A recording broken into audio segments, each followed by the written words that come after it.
Welcome back to VTK Photography. கண் அப்புறம் ஜலதோஷத்தில் இருக்கேன் நான். ஸோ எந்த அளவுக்கு என்னால் ஸ்ட்ராங்காக பேச முடியும்னு தெரியல இன்றைக்கி. இந்த பக்கம் பூரா வலிச்சுக்கிட்டே இருக்குது. ஸோ கொஞ்சம் அப்படி இப்படி என் மூஞ்சியோ கொனஸ்டே மாறிச்சுனாக்கா எதுவும் தப்பாக எடுத்துக்காதீங்க. ஒருவேளை என்னால் ரொம்ப பேச முடியல அப்படிங்கிற மாதிரி இருந்தாலும் நிவேதன் கண்டினியூ பண்ணுவார் இந்த வீடியோவை. ஏன்னா நாங்கள் ரெண்டு பேரும் சேர்ந்து தான் சோனி ஆல்ஃபா 7 Mark 4 கேமராவை டெஸ்ட் பண்ணினோம். அது வந்து எங்கள் கையில் ஒரு 3.5 மணி நேரம் 4 மணி நேரம் தான் கிட்டத்தட்ட இருந்தது கையில். ஸோ அந்த டைம்குள்ளே எத்தனை டெஸ்ட் பண்ண முடியுமோ, எத்தனை விஷயங்களுக்கு எங்களால் டேட்டா எடுத்து வச்சுக்க முடியுமோ, யூஸ் பண்ணுறதுக்கு எப்படி இருக்குது அந்த மாதிரி விஷயங்கள், அதாவது ஜென்ரலாக நீங்கள் எதிர்பார்க்குற விஷயங்கள் இருக்கும் இல்லைங்களா, அது எல்லாத்தையும் முடிஞ்ச அளவுக்கு டேட்டா கலெக்ட் பண்ணி வச்சுருக்கோம். அதை பற்றி தான் எனக்கு பேச போகிறோம். ஸோ இந்த வீடியோ வந்து ஒரு ஃபர்ஸ்ட் இம்ப்ரெஷன்ஸ் தான். இது வந்து ஒரு full length video, review video கிடையாது. அதுக்கு நாங்கள் சோனி இந்தியா கிட்ட பேசிகிட்டு இருக்கோம். அது கேமரா Februaryல வரும்னு சொல்லியிருக்காங்க. ஸோ வந்ததும் அது டீட்டெயில்டாக பண்ணுவோம் நம்ம. ஆனால் இப்போதைக்கு உங்களுடைய கியூரியாசிட்டிக்காக ஃபர்ஸ்ட் இம்ப்ரெஷன்ஸ் வீடியோ எப்படி இருக்குன்னு பார்ப்போம்.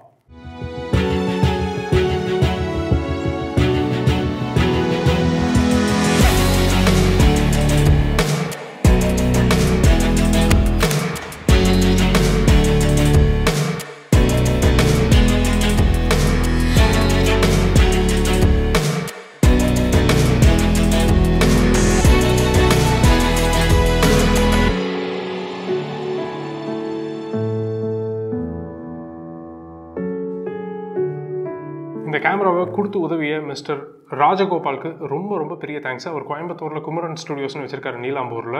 உங்களுக்கு டைம் கிடைச்சதுன்னா போய் விசிட் பண்ணி பாருங்கள். அவர் தான் இந்த கேமராவை துபாய் போய் வாங்கிட்டு வந்திருக்காரு. பாவம் மனுஷாங்கன்னு வாங்கிட்டு வந்து டியூட்டிலாம் கட்டி இங்கே எடுத்துகிட்டு வந்திருக்காரு.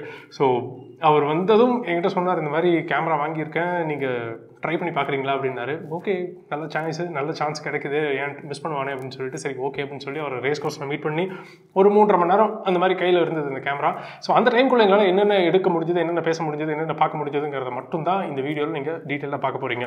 ஃபஸ்ட்டு எல்லாருக்கும் தெரிஞ்ச விஷயத்துலேருந்து ஆரம்பிப்போம். எனக்கு ஒரு ஃப்ளோ கிடைக்கும். ஸோ A7 IV கேமரா, புது சென்சர் 33 மெகா பிக்சல் சென்சர் இந்த கேமராவில் இருக்குது. ஒரு CMOS சென்சர் இது.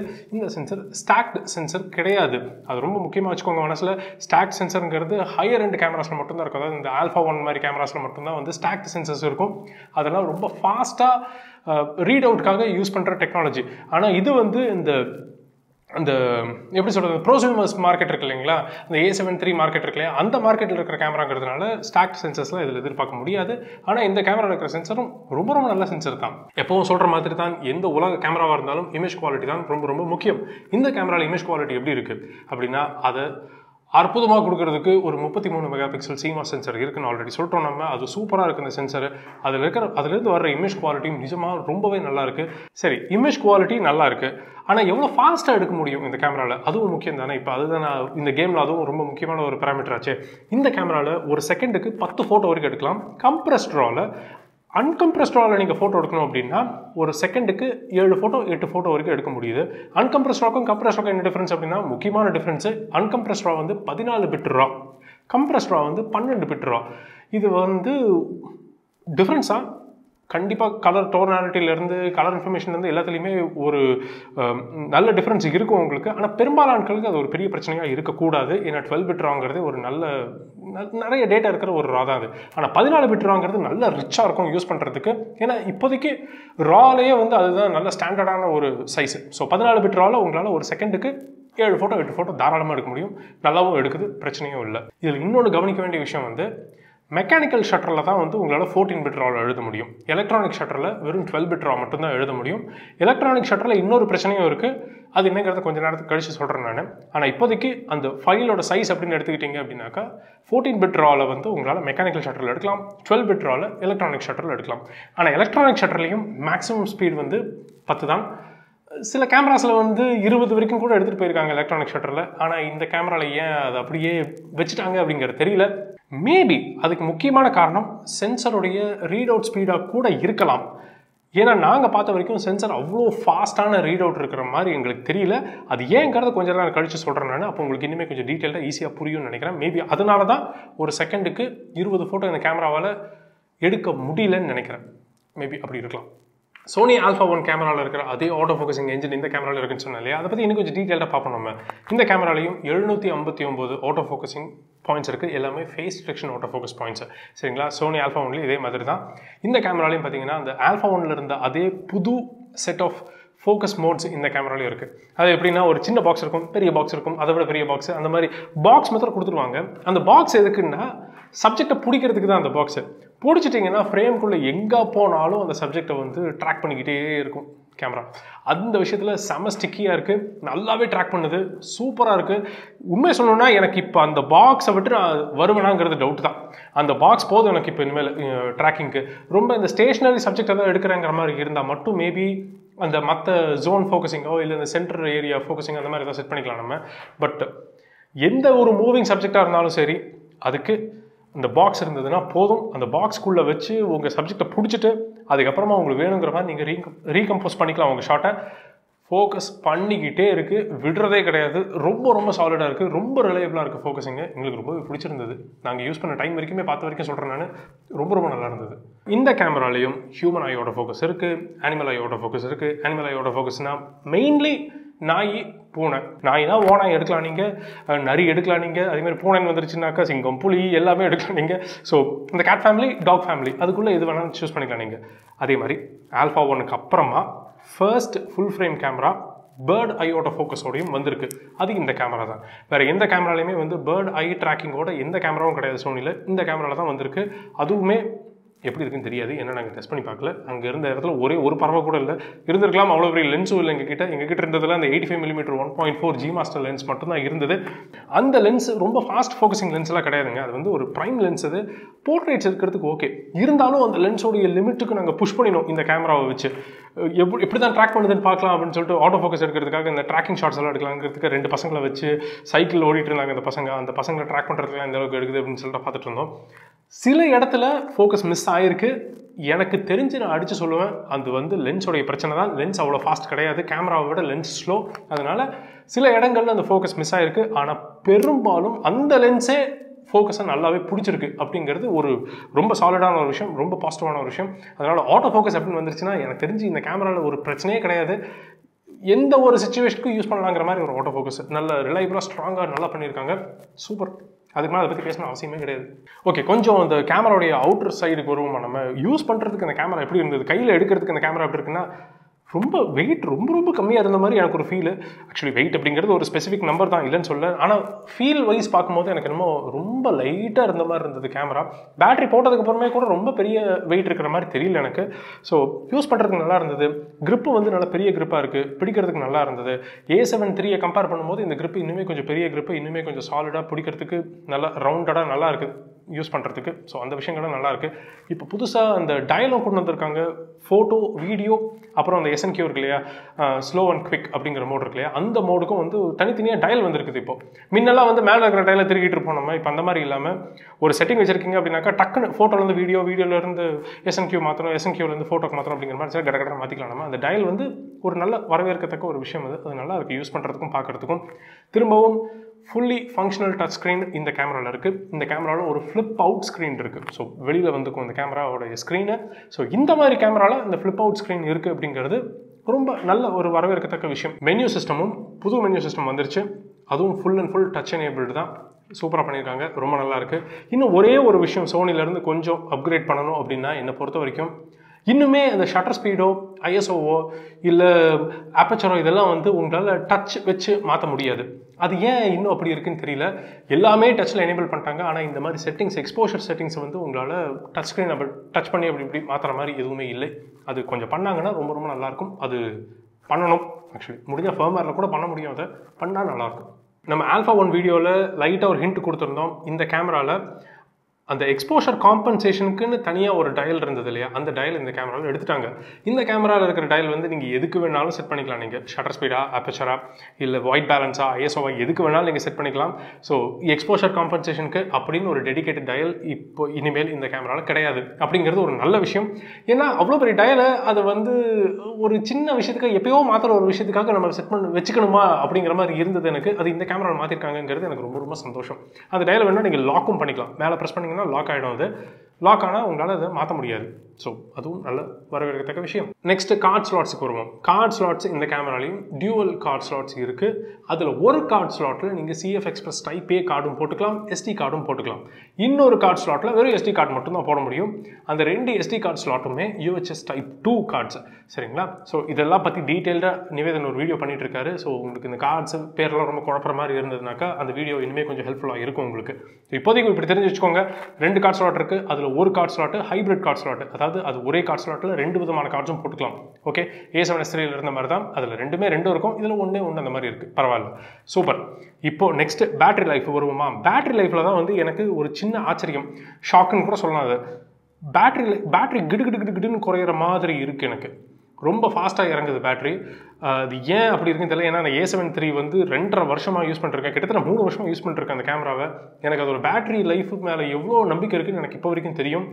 ஆனால் புது பேட்டரி போட்டுமே ஃபாஸ்ட்டாக இறங்க ஆரம்பிச்சிருச்சு பேட்டரி லைஃபு. இத்தனைக்கும் நான் எப்படி யூஸ் பண்ணுவேன்னு உங்களுக்கு தெரியும் இல்லைங்களா? நான் ஆஃப் பண்ணி இப்படி தான் யூஸ் பண்ணிட்டு இருப்பேன். ஆன் பண்ணிட்டு அப்படியே விட்டுற மாட்டேன் நான் கேமராவை. எப்போ தேவையோ அப்போ மட்டும்தான் ஆன் பண்ணிக்குவேன் நான் கேமராவை. அந்த மாதிரி தான் நான் எப்போவுமே ரொம்ப கன்சர்வேட்டிவாக யூஸ் பண்ணுற ஆள் நான். அப்போவுமே பேட்டரி மடமடன்னு இறங்கிருச்சு. அதுக்கு முக்கியமான காரணம் மேபி எலக்ட்ரானிக் வியூ ஃபைண்டரில் 120 FPS வரைக்கும் உங்களால் ஸ்க்ரீன் ரெஃப்ரெஷ் ரேட் வச்சுக்க முடியும். ஸோ அந்த 120 FPS நீங்கள் ஓட்டுறீங்க அப்படின்னாக்கா பார்க்கறதுக்கு நல்லா இருந்தாலும் பேட்டரி மடன்னு இறங்கிடும். அதை தயவு செஞ்சு மனசில் வச்சுக்கோங்க. அது ரொம்ப ரொம்ப முக்கியம். அது ப்ளஸ் எலக்ட்ரானிக் வியூ ஃபைண்டர் வந்து ரொம்ப ஹை ரெசல்யூஷன் அப்படிங்கிற மாதிரி சொல்லிட முடியல. நல்லா இருக்குது பார்க்கறதுக்கு, ஆனால் மெச்சிக்கிற அளவுக்கு ஒன்றும் இல்லை அப்படிங்கிற மாதிரி வச்சுக்கோங்களேன். இன்னொரு காரணம் பேட்டரி குடிக்கிறதுக்கு மேபி 2 ப்ராசஸர் இந்த கேமராவில் இருக்கிறதுனால கூட இருக்கலாம், தெரியலை. ஆனால் பேட்டரி நான் பார்த்த வரைக்கும் சொல்கிறேன், A7 III பேட்டரி பர்ஃபார்மன்ஸ் மாதிரி இல்லை. இது வந்து கொஞ்சம் சீக்கிரமாகவே பேட்டரி மடன்னு இறங்குது. அது மாத்திரம் கொஞ்சம் மைண்டில் வச்சுக்கோங்க. மேபி நீங்கள் யாராவது A7 IV வாங்கியிருக்கீங்க, இப்போது யூஸ் பண்ணிகிட்டு இருக்கீங்க அப்படிங்கிற மாதிரி இருந்தால் மேபி இந்த மாதிரி பிரச்சனை நீங்கள் பார்த்துருந்தீங்கன்னா கமெண்ட் செக்ஷனில் சொல்லுங்கள். நாங்களும் கன்ஃபார்ம் பண்ணிக்கிறோம் ஆமாம் அப்படிங்க. போர்ட்ஸ்ன்னு எடுத்துக்கிட்டால் அந்த பழைய மைக்ரோ HDMI, மினி HDMI இதெல்லாம் போய் இப்போது ஃபுல் சைஸ் HDMI வந்துருச்சு. ரொம்ப ரொம்ப ஈஸியாக இருந்தது, ரொம்ப சந்தோஷமாக இருந்தது. ஆனாலும் HDMI கனெக்ட் பண்ணால் திரும்பவும் எலக்ட்ரானிக் வியூ ஃபைண்டர்லேருந்து டேட்டா போயிடுது, டிஸ்பிளே போயிடுது, கேமராவில் இருக்கிற டிஸ்பிளே போயிடுது, வெறும் மானிட்டரில் மட்டும்தான் வந்துகிட்டு இருக்குது. அது ஏன் இன்னும் சோனியில் அது ஏன் இன்னுமே சரி பண்ண மாட்டேங்கிறாங்கன்னு எனக்கு புரியவே இல்லை. அது எல்லாருக்கும் பெரிய பிரச்சனை கிடையாது. அது சரிங்களா? 99.9% ஆஃப் ஆட்களுக்கு அது பெரிய மேட்டரே கிடையாது. என்ன மாதிரி ஆட்களுக்கு மட்டும்தான். நாங்கள் தான் செவத்தில் முடிக்கணும். ஏன்னா உங்களுக்கு வந்து ஆட்டமஸ் நிஞ்சாலாம் கனெக்ட் பண்ணி அது எப்படி வேலை செய்யுது அப்படிங்கிறதெல்லாம் காட்டணும். அப்படின்னாக்கா இதை கனெக்ட் பண்ணால் இப்படியே பார்த்துக்கிட்டு இருக்கிற மாதிரி இருக்குது கேமராவை. அப்படி இல்லாமல் வியூ ஃபைண்டர் வழியாக பார்க்க முடிய மாட்டேங்குது. ஏன்னா HDMI கனெக்ட் பண்ணி ஆட்டமஸ் ஆன் பண்ணாலே முடிஞ்சு போயிடுது. இங்கே இருக்கிற டிஸ்பிளேலாம் காலி. அதே மாதிரி நீங்கள் லைவ் ஸ்ட்ரீமிங் பண்ணுறீங்க, லைவ் டெமோ ஏதோ பண்ணிட்டு இருக்கீங்கிற மாதிரி இருந்தாலும் இது ஒரு பெரிய பிரச்சனையாக வந்து நிற்கிறதுக்கு வாய்ப்பு இருக்குது. ஏன்னா நீங்கள் கேமரா எங்கே இருக்கும், மானிட்டர் அங்கே எங்கேயோ இருக்கும். நீங்கள் அங்கே பார்த்துக்கிட்டு இங்கே ஏதோ லேப்ரோஸ்கோபி பண்ணுற மாதிரி அது வேலை காக்காதது. அது வந்து கொஞ்சம் கஷ்டம்தான். அது இந்த நீங்கள் சொல்லலாம் இந்த HDMI இன்ஃபோ ஆஃப் பண்ணிக்கோ, HDMI இன்ஃபோ ஆன் பண்ணிக்கோ அப்படிங்கிற மாதிரி சொல்லலாம். அது ஒரு ஆப்ஷன் தான். ஆனால் HDMI இன்ஃபோ ஆன் பண்ணியிருந்தோம் அப்படின்னா டிஸ்பிளே போயிடுது, கேமராவில் இருக்கிற டிஸ்பிளே போயிடுது. ஏன்னா எங்களுக்கு அதுதானே முக்கியம். உங்களுக்கு நாங்கள் என்ன செட்டிங்கில் வச்சு எடுக்கிறோங்கிறத காமிக்கிறது தானே முக்கியம். ஸோ அது கேமராவில் வந்து டியூவல் டிஸ்பிளே வரமாட்டேங்குது. அப்படி வச்சுக்கோங்க. மானிட்டரில் வந்து ஒரு டிஸ்பிளே இருக்கணும், கேமராவில் ஒரு டிஸ்பிளே இருக்கணும். இது வந்து 2022. இதுக்கு மேலே இந்த அளவு காம்ப்ளிகேட்டடாக இருக்கக்கூடாது. அது காம்ப்ளிகேட்டடாக இருக்குது. சின்ன சின்ன கேமராவே இந்த வேலையை பண்ணுது, இந்த கேமரா பண்ணலை அப்படிங்கிறது கண்டிப்பாக ஒரு ஓகே. மற்ற போர்ட்ஸ்ன்னு எடுத்துக்கிட்டோம்னாக்கா டைப் C போர்ட் இருக்குது. அதில் சார்ஜிங்கு யூஸ் பண்ணிக்கலாம், டேட்டா ட்ரான்ஸ்ஃபருக்கு யூஸ் பண்ணிக்கலாம். நீங்கள் மல்டி யூட்டிலிட்டி போர்ட் இருக்குது, அதெல்லாம் ஒன்றும் பிரச்சனையே இல்லை. அப்புறம் ஹெட்ஃபோன் ஜாக் இருக்குது, மைக்ரோஃபோன் ஜாக் இருக்குது. இதெல்லாம் எல்லா கேமராலையும் இப்போ எல்லாத்துலேயுமே வந்துருச்சு. ஸோ பெரிய மேட்டர் இல்லை. இருந்தாலும் இதெல்லாம் சொல்ல வேண்டிய கடமை. முக்கியமாக அந்த A7 III இருந்த அந்த போர்ட் டோர்ஸ் இருக்குது தெரியுமா, லொடக்குன்னு ஆடிக்கிட்டே இருக்கும். அதெல்லாம் இதில் எதுவுமே இல்லை. நீட்டாக கதவு மாதிரி இருக்குது. அப்படி திறந்து மூடி A7 C பார்த்த மாதிரியே இருக்குது. இது ரொம்ப ரொம்ப ஹெல்ப்ஃபுல்லாக இருக்குது. ரொம்ப ஈஸியாக இருக்குது யூஸ் பண்ணுறதுக்கு. அதுவே நிம்மதியாக இருக்குது அப்படி சொல்லலாம். ஏன்னா அது எல்லா போர்ட்டும் நீங்கள் அட் டைம் யூஸ் பண்ணிங்கன்னா தெரியும் உங்களுக்கு அது கஷ்டம் என்னங்கிறது. சரி, ஃபோட்டோகிராஃபி பற்றி நிறைய பேசிட்டோம். நம்ம வீடியோ சைடு வருவோமா? கொஞ்சம் 10 பிட்டில் இன்டர்னலாகவே எழுத முடியும் அப்படிங்கிறது ஒரு நல்ல ப்ளஸ் பாயிண்ட். அதே மாதிரி 4K வந்துட்டிங்கன்னா நிறைய ஆப்ஷன்ஸ் இருக்குது. உங்களுக்கு வேணால் இன்ட்ரா ஃப்ரேமில் எழுதிக்கலாம், நார்மல் 4K எழுதிக்கலாம், லாங் ஆப்பில் வேணால் எழுதிக்கலாம். லாங் ஆப்புங்கிறது அந்த H4, H265 கம்ப்ரெஷனுக்குள்ளே வந்துடும். ஸோ நீங்கள் எப்படி வேணாலும் அதை எழுதிக்கலாம் நீங்கள். அதே மாதிரி 4K 10 பிட்டும் கூட 422 வேணும்னாலும் 422 எழுதிக்கலாம், 420 எழுதிக்கலாம். அதுலேயும் உங்களுக்கு பிட் ரேட் எத்தனை வேணுங்கிறது, ஜாஸ்தி வேணுமா கம்மி வேணுமா எல்லாத்தையுமே சூஸ் பண்ணிக்கலாம் நீங்கள். ஸோ வெரைட்டி நிறையா இருக்குது. ஒரே ஒரு 4K அவ்வளோதான், இதுதான் 4K அப்படிங்கிற மாதிரி கொடுக்காம உங்களுக்கு எந்த மாதிரி வேணாலும் நீங்கள் கஸ்டமைஸ் பண்ணிக்கலாங்கிறது ஒரு நல்ல விஷயமா எனக்கு படுது. அதே மாதிரி ஃபுல் HD வந்துட்டிங்கனாக்கா எல்லா ஃப்ரேம் ரேட்லையும் எழுதிக்கலாம். 120 FPS வரைக்கும் தான் எழுத முடியும்.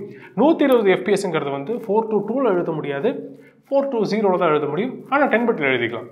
ஓகேங்களா? ஸோ அதுவும் நல்ல விஷயங்கள் தான் எங்களை பொறுத்த வரைக்கும். ஸோ வீடியோவை பொறுத்த வரைக்கும் ப்ராப்ளம் எதுவும் இல்லை, ரொம்ப நல்லா இருக்குது. இமேஜோட குவாலிட்டியும் பார்த்தீங்கன்னாக்கா 4K 60 FPS வரைக்கும், சாரி 4K 60 விட்டுருவோம். மற்ற எல்லா 4Kவும் வந்து 7Kலேருந்து ஓவர் சாம்பிள்டு 4K. ஆனால் 4K 60 மட்டும் பிக்சல் பின்னிங்கில் வருது. அதாவது லைன் ஸ்கிப்பிங், பிக்சல் பின்னிங் அந்த மாதிரி சில டெக்னாலஜி இருக்குது. அதை பேஸ் பண்ணி கொஞ்சம் கம்ப்ரஸ் பண்ணி எழுதுகிற ஒரு 4K விஷயம் தான் அது. ஸோ 4K 24 FPSல பார்க்குற அதே ஷார்ப்னஸ் வந்து உங்களுக்கு 4K 60ல் கிடைக்காது. ஆனால் கம்பேர் பண்ணி பார்க்காத வரைக்கும் உங்களுக்கு பெருசாக ஒன்றும் தெரியவே தெரியாது. அதனால் ஒரு பெரிய மேட்டரே கிடையாது. அதெல்லாம் ஒரு இப்படி அதுக்கு நுணுக்கமாக போய் சொல்லணுங்கிற மாதிரி அவசியம் கிடையாது. ஆனால் முக்கியமாக சொல்ல வேண்டிய விஷயம்னு ஒன்று இருக்கு இல்லையா, அது 4K 60ல் க்ராப் இருக்குது, 1.5 டைம்ஸ் க்ராப் இருக்குது. ஏன் அப்படி பண்ணியிருக்காங்கன்னு சத்தியமாக எனக்கு தெரியல. மேபி A7S III அடி வாங்குமோ அப்படிங்கிறதுக்காக 4K 60 பண்ணியிருந்திருக்கலாம். ஆனால் A7S IIIல 4K 120 FPS வரைக்கும் எடுக்கலாம். ஆனால் இதில் 4K 60 வந்து அட்லீஸ்ட் ஒரு 1.1 டைம்ஸ் க்ராப் அந்த மாதிரி கொடுத்துருந்துருக்கலாம். ஃபுல் ஃப்ரேமே கொடுக்கலனாலும் பரவாயில்ல, 1.1 டைம்ஸ் க்ராப் கொடுத்துருந்துருக்கலாம். அப்படி ஏன் பண்ணாமல் விட்டாங்க அப்படிங்கிறதுல இத்தனைக்கு டியூவல் ப்ராசஸர் இருக்குது, ஆல்ஃபா 1 அதே ப்ராசஸர் தான் இதுலேயும் இருக்குது. அப்படிங்கிறப்போ ப்ராசஸிங் ஸ்பீடு ஒரு பெரிய மேட்டராக இருக்கக்கூடாது. ஆனாலும் 4K 60 வந்து 1.5 டைம்ஸ் க்ராப் இருக்குது. சரி, 1.5 டைம்ஸ் க்ராப்புங்கிறது உலகமே அழியிற மாதிரி ஒரு விஷயமா அப்படின்னா சத்தியமாக கிடையாது. இதை நம்ம பார்க்குற நிறைய சினிமாக்கள்லாம் இப்போ வரைக்கும் சூப்பர் 35 தான் எடுத்துகிட்டு இருக்காங்க. ஸோ சூப்பர் 35 மாடலில் 4K 60 அப்படிங்கிறது ஒரு பெரிய மேட்டர் கிடையாது.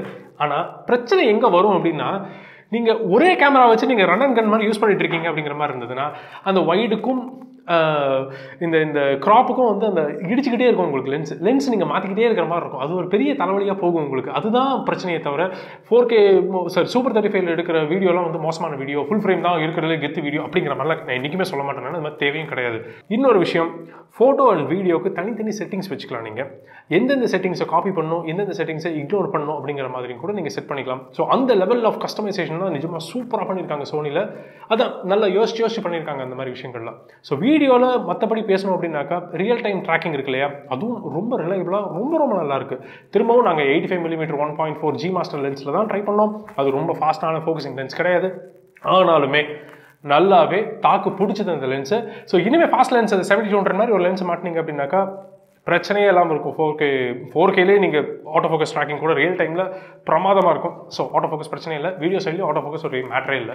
இந்த வீடியோ ரெக்கார்டிங் பட்டன் மாத்திரம் இப்போ வரைக்கும் சோனிக்கு இன்னும் ஒரு முடிவுக்கு வரலன்னு நினைக்கிறேன். அவங்க எங்கே வைக்கிறது அப்படின்னு சொல்லிட்டு பின்னாடி இருந்தது, அப்புறம் மேலே வச்சாங்க, அப்புறம் வியூ ஃபைண்டர் கீழே வச்சாங்க, இப்போ இந்த கேமராவில் மேலே இருக்குது, இனி அடுத்த கேமராவில் எங்கே வரும்னு தெரியல. நான் இதனால் இந்த குழப்பமே வேண்டாங்கிறதுனால ஷட்டர் பட்டனை ப்ரெஸ் பண்ணாலே வீடியோ ரெக்கார்டிங் ஆன் ஆஃப்ங்கிற மாதிரி தான் நான் வச்சிருக்கேன். எனக்கு அது என்றைக்குமே பிரச்சனையாக இருந்ததில்லை. ஆனால் இந்த ரெக்கார்டிங் பட்டன் வந்து இடம் மாறிக்கிட்டே இருக்குது, குட்டி போன மாதிரி. அது இன்னைக்காவது ஒரு இடத்துல ஒரு நாள் அதை வந்து சாலிடாக ஒரு இடத்துல வைப்பாங்கன்னு நம்புறேன். பிக்சர் ப்ரொஃபைல்ஸ் ஏகப்பட்ட பிக்சர் ப்ரொஃபைல்ஸ் இருக்குது. எதில் வேணாலும் நீங்கள் சூஸ் பண்ணி எழுதிக்கலாம். 10 பிட்லையும் எழுதிக்கலாம், 8 பிட்லையும் எழுதிக்கலாம். அது பெரிய மேட்டர் இல்லை. எல்லா ஃப்ரேம் ரேட்டுக்கும் எல்லா ரெசல்யூஷனுக்குமே பிக்சர் ப்ரொஃபைல்ஸ் காமன் தான். எது வேணாலும் சூஸ் பண்ணிக்கலாம் நீங்கள். அது ரொம்ப நல்லாயிருக்கு. 11வது பிக்சர் ப்ரொஃபைல் அப்படின்னு சொல்லிட்டு அந்த S-Cinetone அப்படின்னு ஒரு பிக்சர் ப்ரொஃபைல் இருக்குது. அந்த பிக்சர் ப்ரொஃபைலில் பார்க்குறதுக்கு நல்லா தான் இருக்குது. இப்போ வரைக்கும் நான் அது இன்னும் பழகலை. அது இன்னுமே கொஞ்சம் ப்ராக்டிஸ் வேணும் எனக்கு. அது நல்லா இருக்கா இல்லையா அப்படிங்கிற மாதிரி எனக்கு சொல்ல தெரியல இப்போ வரைக்கும். ஆனால் நாங்கள் இந்த 10 பிட்டில் எழுத முடியுங்கிறதுனால S-Log 3ல் நிறைய எழுதி பார்த்தோம். நல்லா இருந்தது பார்க்குறதுக்கு, ரொம்ப நல்லா இருந்தது. கிரேடிங்க்கும் ரொம்ப ஈஸியாக இருந்தது யூஸ் பண்ணுறதுக்கு. So super. பிக்சர் ப்ரொஃபைல்ஸ் அதெல்லாம் பெரிய மேட்டரே கிடையாது. அதேமாதிரி S-Log 3 பேஸ் ISO வந்து 800. ஆனாலும் பேஸ் ISO வந்து நீங்கள் 200 வரைக்கும் எடுத்துகிட்டு வந்துக்கலாம், நீங்கள் குறைச்சிக்கிட்டு வந்துக்கலாம்.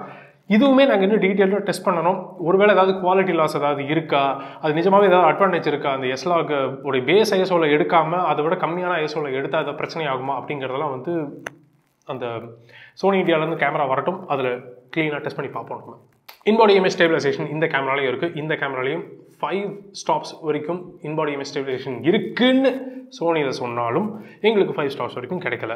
எங்களுக்கு மிஞ்சி போனால் 3.5 ஸ்டாப் அவ்வளோதான் கிடைச்சது ஃபோட்டோஸ்க்கு. வீடியோவுக்கு பார்க்குறதுக்கு நல்லா இருந்தது, அவ்வளோதான். அப்படி சொல்கிறேன் நான். கையில் பிடிச்சி எடுக்கிற வீடியோக்கும் ஆக்டிவ் ஸ்டேபிளைசேஷனுக்கும் ஸ்டாண்டர்ட் ஸ்டேபிளைசேஷனுக்குமே நல்ல டிஃப்ரென்ஸ் இருந்தது. யூஸபிளாக இருக்குது வீடியோக்கு. நிஜமாக அது மாத்திரம் உண்மை, அது அப்படி வச்சுக்கலாம். நம்ம வீடியோக்கு நிஜமாகவே ரொம்ப நல்லா இருக்குது. ஆக்டிவ் ஸ்டேபிலைசேஷன் போயிட்டீங்கன்னாக்கா இன்னும் கொஞ்சம் எக்ஸ்ட்ரா க்ராப் இருக்கும். இதெல்லாம் போக இந்த கேமராவில் ஜைரோ இன்ஃபர்மேஷன் உங்களால் சேவ் பண்ணிக்க முடியும். ஜைரோ இன்ஃபர்மேஷன் அப்படின்னாக்கா 3 ஆக்சஸ் இருக்கு இல்லையா, X axis, Y axis, Z axis இருக்கு இல்லையா, அதாவது ரோல், பிச், யா, இது 3யுமே வந்து எழுதிக்கிட்டே இருக்கும் கேமரா.